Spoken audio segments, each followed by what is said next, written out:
Et salut à tous, j'espère que vous allez bien. On se retrouve aujourd'hui pour une nouvelle vidéo. Une vidéo que je voulais vous faire depuis un petit moment. On va changer un peu de sujet et revenir sur un truc en fait basique que je voulais faire depuis il y a déjà bien longtemps. C'est tout simplement la présentation de ma moto. Voilà. Quand j'avais fait ma vidéo de retour, je vous avais dit que je vous ferai une vidéo présentation. Enfin on y est, j'ai mis un peu de temps. Mais voilà, il m'est arrivé quelques aventures aussi. Si vous avez suivi le motovlog numéro 1, je vous mets le lien juste en haut là, à gauche ou à droite, je sais plus. Mais si vous avez suivi ce motovlog, vous savez qu'il m'est arrivé quelques aventures. Voilà, j'ai été privé de ma moto pendant quelques temps, pendant de longues semaines. Je l'ai enfin récupérée et surtout je vais enfin pouvoir vous faire cette vidéo de présentation. Donc cette vidéo s'appellera présentation numéro 1, non pas parce que j'ai plusieurs motos à vous présenter, mais parce que j'aimerais bien lancer aussi, alors pas lancer un concept parce que c'est quelque chose qui existe un peu à droite à gauche et qui est repris par pas mal de chaînes, tout ça, ou même sur TikTok ou quoi. Donc voilà, j'ai pas la prétention d'inventer un truc qui existe déjà, mais en fait je voudrais tout bêtement faire des présentations de motos pour ceux que ça intéresse, ceux qui sont autour de Clermont ou même d'un peu plus loin, hein, comme vous voulez, si jamais vous avez envie. Et tout bêtement ouais, faire des présentations un peu à l'image de ce qui peut exister ailleurs, sans forcément reprendre exactement la même chose, mais voilà, des petites présentations comme ça, sans essai, juste présenter votre bécane, tout ça. Je pense que ça peut être sympa, peu importe l'année, peu importe ce que vous avez, même si vous avez une 125 par exemple. Clairement tout est intéressant, toute moto est intéressante, le retour d'expérience de chacun est aussi super intéressant, puis ça permet de faire des rencontres aussi, donc voilà, je me suis dit que ça pourrait être sympa.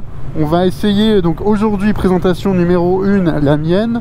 Ensuite présentation numéro 2, je verrai avec mon pote Arthur, pareil que vous avez vu dans motovlog numéro 1, pour qu'il présente soit son Hornet, soit son CBR.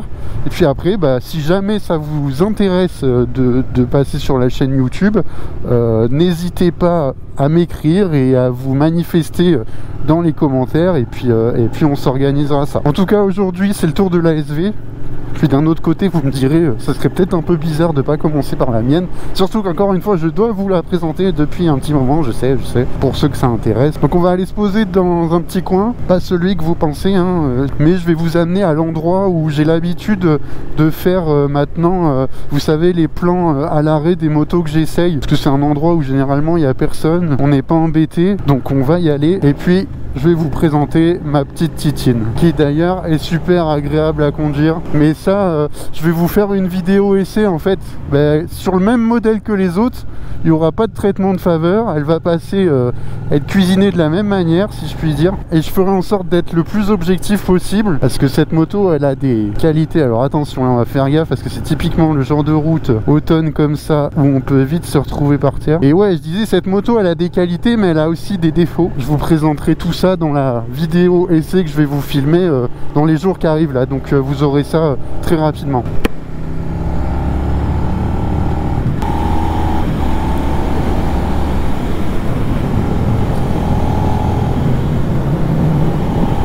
Hop là, on arrive dans notre petit endroit. Donc voilà, du coup la bête, je vous présente entre guillemets officiellement mon Suzuki SV 650. Donc il faut savoir que c'est un SV qui date de 2016. Alors pour refaire un petit peu l'historique grossièrement, mais ça on en parlera dans l'essai. Le SV c'est une moto qui a commencé à être produite en 99 jusqu'en 2012. En 2012 Suzuki a arrêté de la produire pour passer sur la Gladius, voilà, qui aura eu une courte existence de 4 ans. Avant ensuite en 2016 de faire machine arrière et de revenir sur le SV, parce que je sais pas si vous vous souvenez, mais la Gladius, bon, c'était pas forcément la moto la plus sexy du monde, si on peut dire ça comme ça. En tout cas en 2016 Suzuki a décidé de revenir sur son SV et depuis n'a pas changé de décision, puisqu'on est en 2023 et le SV est toujours produit aujourd'hui dans une version quasi identique à celle-là, hein, puisque celle-là, je vous ai dit, elle date de 2016. Il y a eu quelques légers changements au niveau du freinage, je crois, en 2019. Ils sont passés sur du 4 pistons à l'avant. Et voilà, c'est vraiment des modifs hyper légères. Sinon, c'est la même moto. Je pourrais même dire que c'est quasiment la même moto depuis 99, même s'il y a eu quelques évolutions au niveau du cadre.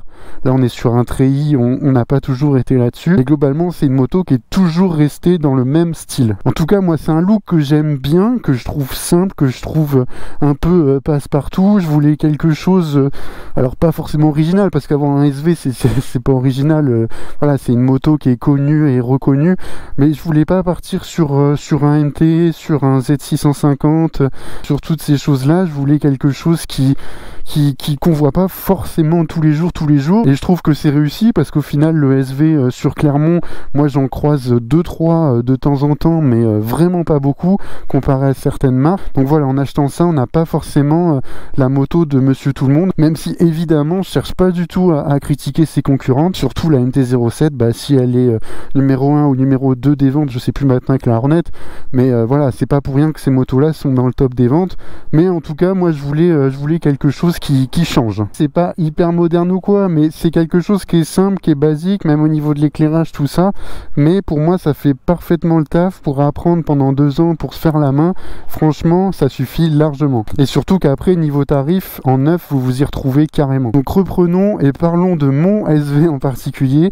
Donc du coup, elle est en version bleu métallique, avec ici vous voyez la bande blanche. C'est plus en 2016 tous les coloris qui étaient proposés, mais ça je crois que c'était entre guillemets le coloris de quand elle est revenue, si je dis pas de bêtises. Moi je la trouve très bien comme ça, vraiment passe-partout, et en tout cas vous voyez la peinture est nickel, rien à dire, ça vieillit bien dans le temps. Après quoi d'autre, bah c'est une moto qui a pas forcément été modifiée. Moi j'ai presque pas fait de modif dessus. Le proprio d'avant, lui, ce qu'il a fait, il a juste rajouté un silencieux Exil, donc là il est chicané hein, évidemment, parce que sinon c'est un sacré bordel, mais je vous ferai écouter ça juste après. Et puis sinon c'est à peu près tout. Moi j'ai fait quelques très légères modifs au niveau des liserés de jantes. Je sais pas si vous voyez, alors je m'excuse par avance, mais la moto est pas forcément hyper propre avec le temps qu'il fait en ce moment, mais voilà, j'ai mis des liserés bleu et blanc pour rappeler un peu le réservoir. Ensuite, autre petite modif que j'ai faite, donc là pareil hein, c'est pas très propre, mais la béquille, voilà, j'ai rajouté ce petit accessoire bleu, pareil, ça permet d'étendre la surface de la béquille qui est pas forcément très grande, et puis de faire un rappel bleu supplémentaire. Et après, dernière modif, bah, c'est au niveau des rétroviseurs en bout de guidon. Donc ça, tout bêtement, c'est AliExpress, mais pour autant moi je vois pas mal dedans. J'ai essayé d'autres rétroviseurs en bout de guidon, notamment sur la 125 où on voyait vraiment absolument rien. Là sur ceux-là on voit très bien, même si évidemment le mieux ce serait d'avoir les rétroviseurs classiques, que j'ai d'ailleurs à la maison. Et puis après, alors sur certaines vidéos vous l'avez vu avec les leviers changés, ça j'ai décidé de remettre les leviers d'origine, simplement parce que voilà, j'ai vu récemment des vidéos de leviers qui se cassent en fait, parce que alors en fonction de l'endroit où vous achetez, ça peut varier hein, vous n'avez pas toujours la même qualité, mais tout simplement les rétroviseurs pareil que vous trouvez sur AliExpress vraiment pas cher, on est sur du métal qui est vraiment hyper fragile, et ça franchement faites vraiment gaffe, parce que si c'est quelque chose qui pète en roulant ou quoi, ça peut aller hyper vite. Donc du coup je suis repassé sur les origines. Après voilà hein, c'est quasiment tout. Là bah évidemment j'ai rajouté le support de téléphone avec l'anti-vibration. Ça c'est quelque chose qui est indispensable pour le GPS, tout ça. C'est un petit budget, mais franchement je sais pas comment je pourrais m'en passer aujourd'hui. Et puis après ben voilà, un niveau modif on est bon. Moi j'aimerais bien quand même rajouter des petits tampons ici de part et d'autre en cas de chute, parce que ça peut quand même arriver, ou même ici là au niveau de la fourche et du bras oscillant.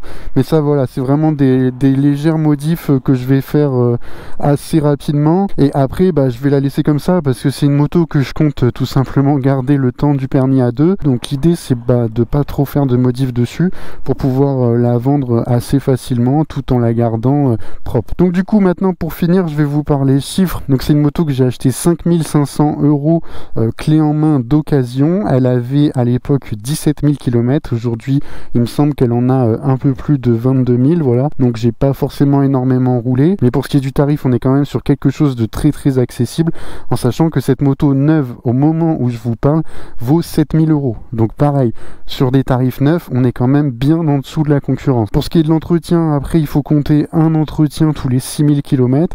Donc vous avez 6, 12, 18 et 24. Là elle arrive justement bientôt à son entretien des 24. Et après, le tout dernier mot, ce sera pour l'assurance, parce que je sais que pareil, l'assurance, ça intéresse pas mal de monde. Ici, donc, je suis pas assuré en tout risque, parce que vu l'âge de la moto, tout ça, je pense que c'était pas forcément utile de s'assurer en tout risque. Mais aujourd'hui, en tiers renforcé, donc à savoir tiers et vol incendie, plus une protection supplémentaire au niveau pilote, équipement, tout ça, je suis sur 55 € chez DAF Assure, voilà.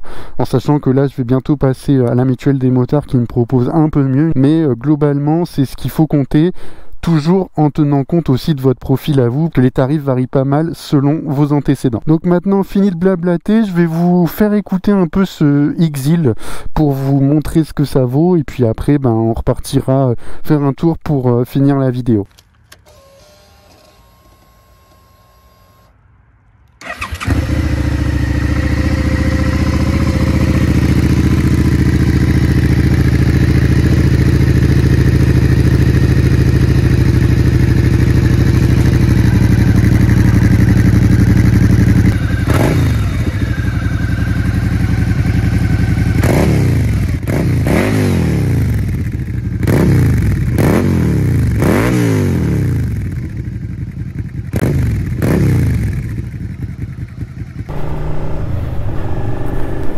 Donc voilà les amis, il va être temps de conclure pour cette première vidéo présentation. J'espère que la vidéo vous aura plu. En tout cas, voilà, dès que j'ai vu qu'il y avait un petit rayon de soleil, tout ça, que la route commençait à être à peu près sèche, je me suis dit allez, on y va.